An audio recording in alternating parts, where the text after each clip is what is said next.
자, 이어서 산업인사이트 시간입니다.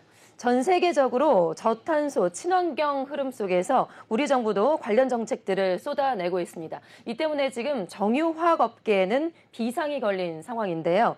관련 기업들은 친환경 신사업으로의 진출을 본격화하고 있습니다. 특히 국내 정유사와 화학기업들은 수소와 연료전지를 비롯해서 신재생 에너지 사업과 또 폐플라스틱 재활용 사업에 대한 투자도 대폭 확대하고 있는 것으로 나타나고 있는데요. 이른바 검은 황금이 몰락하고 있다라고 표현을 할 수가 있을 것 같습니다. 자세한 내용 오늘 임준혁 기자와 함께 자세하게 짚어보겠습니다. 어서 오세요. 안녕하십니까. 네, 안녕하세요. 자, 우선요, 국내 주요 정유사들이 앞다퉈서 지금 차세대 연료를 찾아 나서고 있다고 하는데 현황이 어떻습니까? 네, 그렇습니다. 국내 4대 정유사들이 수소연료 등 차세대 연료를 찾기 위한 각축전을 벌이고 있습니다. SK이노베이션의 정유사업 계열사인 SK에너지는 지난 2021년 두산 퓨얼셀과 수소 충전형 연료전지 활용 공동기술 개발 및 사업화를 위한 업무협약 체결을 계기로 사업 구체화에 나서고 있습니다. 작년 2월에는 서울시 금천구 SK 박미 주유소에서 태양광과 연료전지 발전 설비를 통해 친환경 전기를 생산할 수 있는 에너지 슈퍼 스테이션을 개소하기도 했습니다. 네. 자, 그리고 GS칼텍스도 있죠. GS칼텍스는 어떨까요? 네, GS칼텍스는 에너지 공기업과 함께 수소연료 전지 발전소, 액화수소 플랜트를 건설하는 등 수소 사업 기반 시설 구축에 집중하고 있는데요. GS칼텍스는 2021년 6월 한국동서발전과 1,000억 원을 투자해 전남 여수시에 수소연료 전지 발전소 건설을 추진 중입니다. 양측은 여수시 소재 한국동서발전 호남화력발전소 내 유휴부지에 올해 완공을 목표로 15메가와트급 수소연료전지 발전소 준공을 준비하고 있습니다. 예. GS칼텍스는 또 내년까지 한국가스공사의 액화천연가스 인수기지 내 유휴부지에 연산 1만 톤 규모의 액화수소 플랜트를 건설하기로 했습니다. 현대오일뱅크는 화이트바이오, 친환경 화학 소재, 블루스 등 3대 친환경 미래 사업에 집중하고 있습니다. 현대오일뱅크는 2021년 7월 석유 제품 탱크 임대 자회사 현대오일터미널 지분 90%를 1,800억 원에 매각해 친환경 미래 사업에 투자하기로 했습니다. 이와 함께 자동차용 수소연료 전지 분리막 생산 설비 구축과 시운전을 마치고 지난해 국내 자동차 제조사와의 공동 실증 시험을 거친 뒤 올해 제품 양산을 시작한다는 계획입니다. 네, 4대 정유사들 중에서 SK이노베이션 알아봤죠. GS칼텍스 그리고 현대오일뱅크까지 알아봤는데 마지막 하나 남은 S오일은 어떻습니까? 네, S오일은 모기업인 사우디아라비아 아람코와 수소 분야의 전방위 협력에 나서고 있습니다. 아람코와 블루수소와 블루암모니아를 국내로 들여오고 이를 활용하기 위한 인프라 구축에 협력한다는 내용의 업무 협약을 체결하기도 했는데요. 또한 차세대 연료전지 기업 FCI의 유상증자에 참여해 82억 원을 투자하는 방식으로 지분 20%를 인수하기도 했습니다. FCI의 국내 최대 주주 자리에 오른 S오일은 수소산업 진입을 위한 전략적 협력 관계를 구축하기로 했습니다. 네, 정유사들뿐만 아니라 지금 화학업계도 신사업에 나서고 있는데 신재생, 친환경 사업 재편에 나서고 있다고요? 네, 그렇습니다. 화학업계는 시장 악화에 대한 대책으로 수소를 포함한 신재생 사업과 폐플라스틱 등의 자원화를 중심으로 한 친환경 자원화 기술에 방점을 찍고 있는 모습입니다. 롯데케미칼은 사업 목적 변경 세부 내역에 수소 탱크 사업 및 수소 충전소 운영 사업 진출을 추가로 기재했습니다. 2021년 에어 리퀴드 SK가스와 업무 협약을 맺은 만큼 수소 사업에 보다 적극적으로 나설 것으로 점쳐지고 있습니다. 예. 에어 리퀴드와는 부생 수소를 활용한 고압 수소 출하센터와 수소 충전소 구축 사업, SK가스와는 기체 수소 충전소와 수소 연료 발전지 발전소 기업 사업에서 각각 협업하기로 했습니다. 롯데케미칼은 2021년 화학기업 최초로 500억 원 규모의 ESG 전용 펀드를 만들어 사업 재편 자금 조달의 기틀을 마련하기도 했습니다. 네. 자, 그리고 대표적인 화학업계 기업으로 또 SK케미칼도 있죠. 네, SK케미칼은 2021년 복합소재 사업과 폴리페닐렌설파이드 사업 등을 정리하고 친환경 플라스틱 소재 부문에 역량을 집중하고 있습니다. 2021년 12월 물적 분할을 통해 설립한 집단 에너지 사업 전문회사 SK 멀티 유틸리티를 통해 석탄 발전 중심의 전력 공급 사업을 LNG로 전환 중입니다. 작년 6월에는 울산 석유화학단지 내 SK케미칼 유휴부지 37,600제곱미터의 LNG 발전소를 착공하기도 했습니다. 또한 SK이노베이션의 화학사업 자회사 SK지오센트릭이 2021년 9월 국내 최초로 폐플라스틱 열 분해유를 울산 공장에 투입해 석유화학 제품을 생산하는 데 성공했습니다. 예. 이를 바탕으로 폐 비닐에 열을 가해 납사 등의 원료를 추출하는 열 분해유 기술을 비롯해 플라스틱 자원의 화학적 분해를 통한 해중합 기술, 초고순도 PP 추출 기술 등 3대 화학적 재활용 기술 확보에 주력하는 한편 오는 2025년까지 처리량 기준 연간 약 34만 톤 규모에 이르는 관련 설비를 국내에 구축할 계획입니다. 네, 그리고 LG화학도 관련 공장을 지금 건설 중이라고 들었는데 어느 지역에 어떤 공장을 짓고 있는 건가요? 네, LG화학은 2024년 1분기까지 충남 당진시에 있는 연산 2만 톤 규모의 폐플라스틱 열 분해유 공장 건설을 추진 중에 있습니다. 해당 공장은 국내 최초의 초임계 열 분해유 공장으로 고온 고압의 초임계 수증기로 혼합된 폐플라스틱을 분해하는 화학적 재활용 기술이 도입될 예정입니다. LG화학은 사업의 본격적인 추진을 위해 초임계 열분해 원천 기술을 보유한 영국의 무라 테크놀로지와 협약을 맺고 지분 투자를 단행했습니다. 네. 자, 석유화학업계 이 같은 움직임은 사실 지금 정부의 환경규제 정책이 영향을 줬기 때문이다. 이런 얘기들이 좀 나오고 있는데 정부에서 어떤 정책을 발표를 했을까요? 네, 맞습니다. 지난해 1월 환경부와 산업통상자원부는 플라스틱 제조업 재생원료 사용 의무화를 골자로 한 한국형 순환경제 이행 계획을 확정, 오는 2050년까지 석유계 플라스틱에 대한 시장 퇴출을 추진하고 나섰습니다. 예. 이에 따라 정부는 우선 기존 석유계 플라스틱을 석유계 혼합 바이오 플라스틱으로 전환을 유도하고 이후 2050년까지 순수 바이오 플라스틱으로 대체한다는 방침입니다. 이는 생산, 유통, 소비, 재활용 전 과정에서의 폐기물을 감량하고 순환성을 강화하는 데 목적을 둔 정책으로 사실상 석유화학 제품군에 대한 제한 조치가 현실화됐다는 평가입니다. 네. 여기에 지난해 3월 환경부가 폐기물관리법 시행규칙 등 하위 법령 일부 개정안을 입법 예고를 한 것을 계기로 이 같은 평가에 힘이 실리고 있습니다. 앞서 정부는 2030년 온실가스 감축을 35% 이상 목표로 설정하는 탄소 중립 계획을 발표하면서 플라스틱 등 폐기물 매립량을 줄이고 생활 폐기물을 재활용하는 방안을 추진하고 있습니다. 네. 전 세계적인 이제 친환경 흐름 속에서 정부의 이런 방향성이 뭐 틀린 건 아니겠지만 네. 자, 정부의 이 같은 규제가 석유화학 업계에는 좀 발목을 잡게 된다라는 지적 또한 분명히 있는 것 같아요.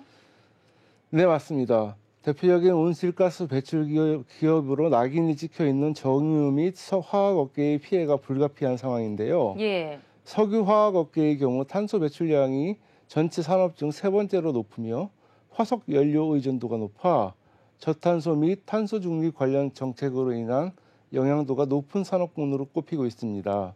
이처럼 주요 탄소 배출 사업에 대한 정부의 제재 조치가 현실화되면서 신재생, 친환경 시장으로 업계에 잇따른 이탈이 촉발되고 있다는 지적입니다. 화학업계 관계자는 에너지 전환과 친환경의 중요성에는 이견이 없지만 정책 추진 속도에 대한 의문이 있다는 것은 분명하다며 특히 시장에 대한 제재가 계속해서 강화되면서 석유 사업의 몰락을 부추기고 있다. 이에 대한 업계의 피해는 더욱 심화될 수밖에 없다고 말했습니다. 예.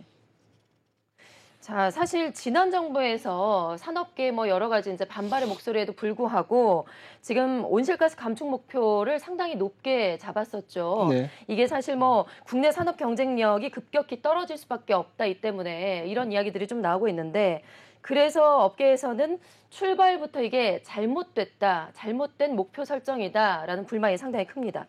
지금 현장의 상황은 어떻습니까? 네. 2050 탄소 중립 녹색 성장위원회가 오는 22일 공청회를 열고 이르면 이달 2030 국가 온실가스 감축 목표 NDC라고 하는데요. 이것의 구체적인 이행안을 담은 기본 계획을 발표할 것으로 알려지면서 산업계엔 발등에 불이 떨어졌습니다. 예. 지난 정부에서 산업계 반발에도 밀어붙인 실현 불가능한 온실가스 감축 목표를 수정하지 않고는 국내 산업 경쟁력이 급격히 떨어질 수밖에 없기 때문이란 지적이 설득력을 얻고 있습니다. 자칫 온실가스 감축 목표 달성은커녕 국내 핵심 산업만 고사시키는 최악의 상황을 맞을 수도 있다는 우려의 목소리가 나오고 있습니다. 예. 2021년 10월 문재인 정부는 국무회의를 열고 1년 전 정부가 유엔에 제출한 온실가스 감축률보다 크게 높인 40%를 2030 NDC로 확정했습니다. 네, 애초에 제시했던 감축률은 26.3%였죠. 네, 맞습니다. 예. 특히 산업 부문은 애초 계획했던 6.4% 감축에서 14.5%로 높였는데요. 예. 산업계는 우리나라 전체 온실가스 배출에서 차지하는 비율이 35.8%로 에너지 다음으로 높습니다.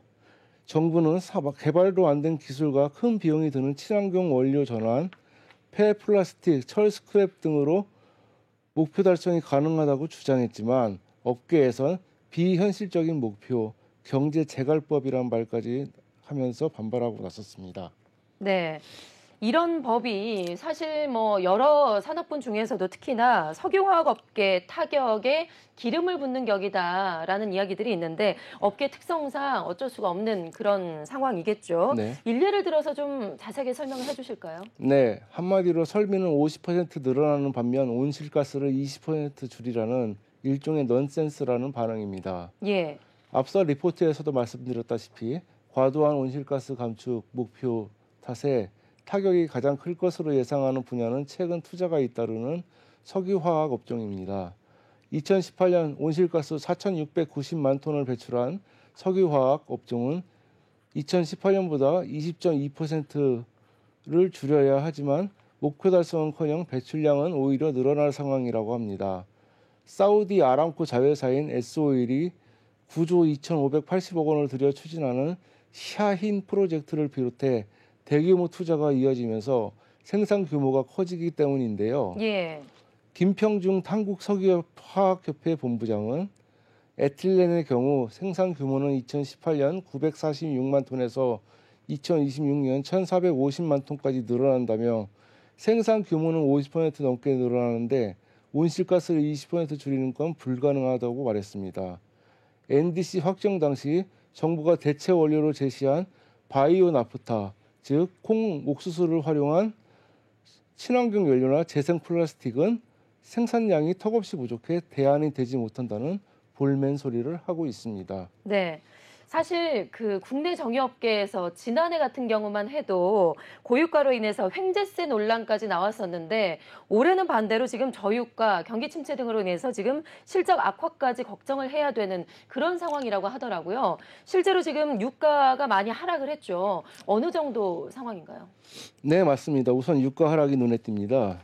16일 현지 시간 미국 뉴욕 상업거래소에서 4월 인도분 서부 텍사스산 원유 가격이 배럴당 68.35달러로 거래를 마쳤습니다. 네. 이는 2021년 12월 3일 이후 최저 수준으로 이틀 연속 배럴당 70달러를 하회했습니다. 전년 동기 배럴당 95.04달러를 기록한 것과 비교하면 28%나 낮은 수준입니다. 미국 금융위기가 전 세계로 번지며 유가가 더욱 하락할 가능성도 제기되고 있습니다. 지난 10월 미국 실리콘밸리 은행 SVB가 파산하면서 경기 침체와 중소은행의 연쇄 도산 우려가 높아지면서인데요. 실리콘밸리 은행 파산 이후에도 미국의 시그니처 은행, 유럽 대표 은행 중 하나인 크레딧 스위스까지 금융위기가 확산됐습니다. 예. 경기 침체 원인 중 하나인 금융위기는 유가와도 밀접하게 연결됩니다. 경기가 좋아야 석유화학 제품을 많이 사용하고 석유를 정제한 휘발유 같은 관련 제품 사용량도 늘어나기 때문이지요. 실제 세계가 코로나19 팬데믹 영향에 들어갔던 2020년 4월 서부 텍사스산 원유는 선물 가격은 배럴당 마이너스 37달러까지 급락하기도 했습니다. 극히 비정상적인 가격이지만 그만큼 유가가 경기에 민감하다는 방증입니다.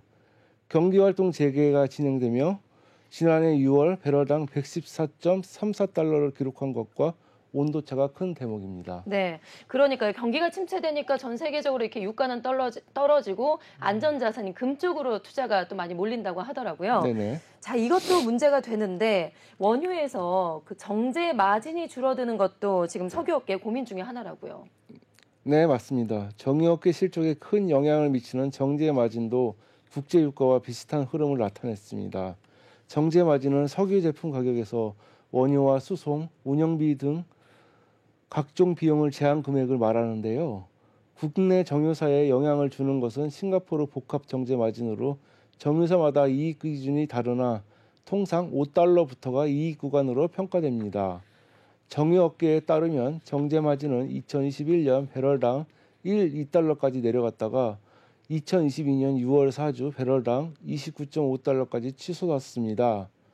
올해는 2월 정제 마진이 배럴당 평균 6.7달러로 1월 달에 10.1달러보다 33.7% 줄었습니다. 예. 사정이 이렇게 되자 정유업계의 실적 우려도 본격화하는 모양새입니다.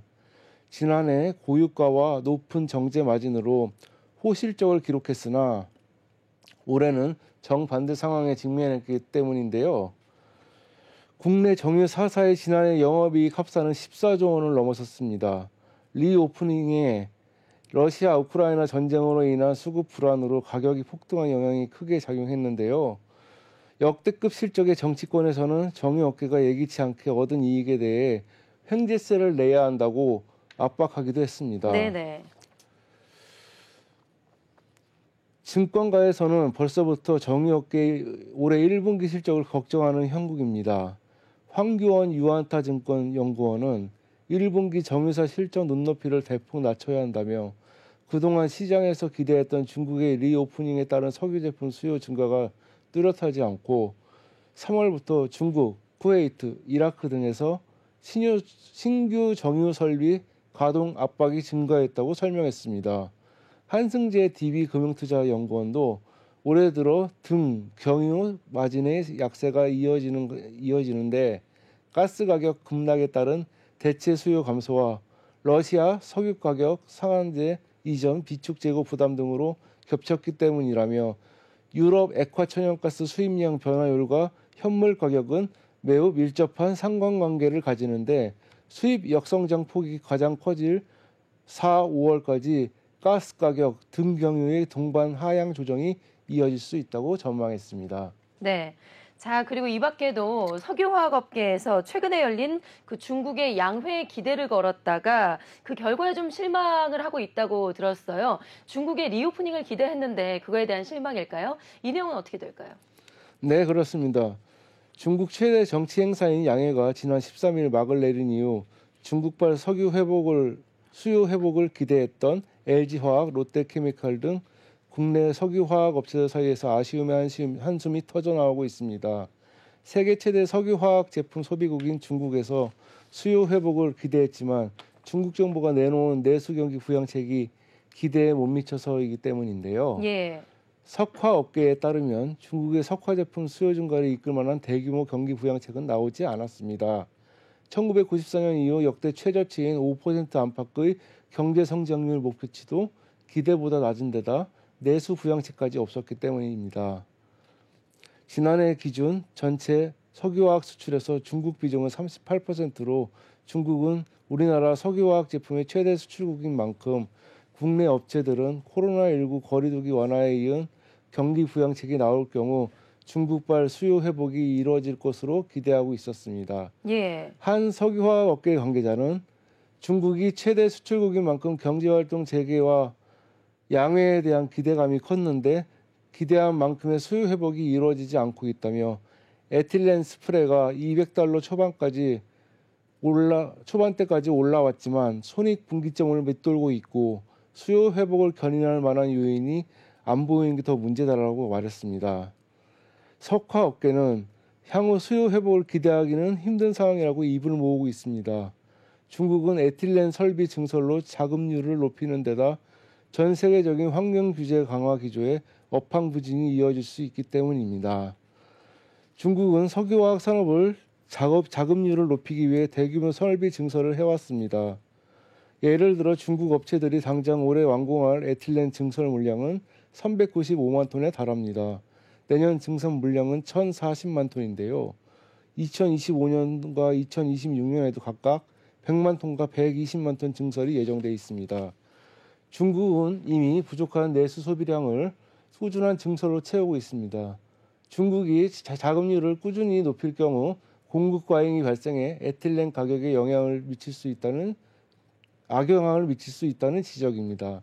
장기적으로는 중국 시장이 주력인 국내 석유화학 업체들의 수출 물량이 줄어들 가능성이 크다는 데 문제의 심각성이 있습니다. 네.